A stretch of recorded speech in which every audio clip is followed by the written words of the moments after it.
So you see now it's only flashing green, so that's my signal. Okay, here is how you start the DJI. Nobody tells you that. You hold both controls down toward the inside like this. See? See?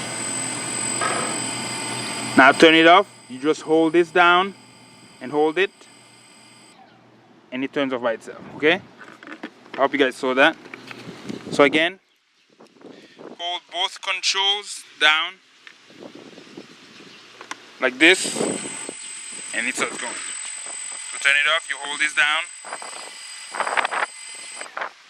It turns off. Okay? Now let's fly in the air. You see it now?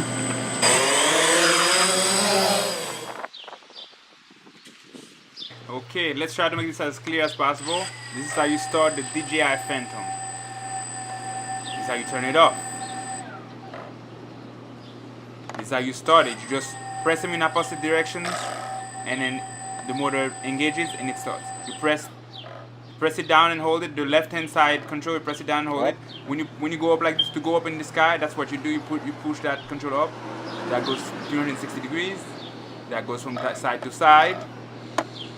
Starting.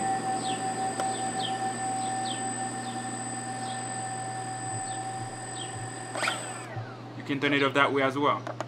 I had to put this up because I did everything right. Everything in the manual. I followed all the instructions. I even went on YouTube, look for different videos as far as how to start it, because I just looked at it, put my battery and just stare at it, and nothing happened.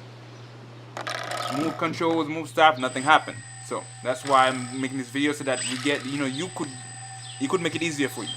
I hope that was useful to you. Thank you for watching and enjoy. Of course, this thing can be dangerous, as I said. Those blades can take out eyes and break things. So be careful. Thank you.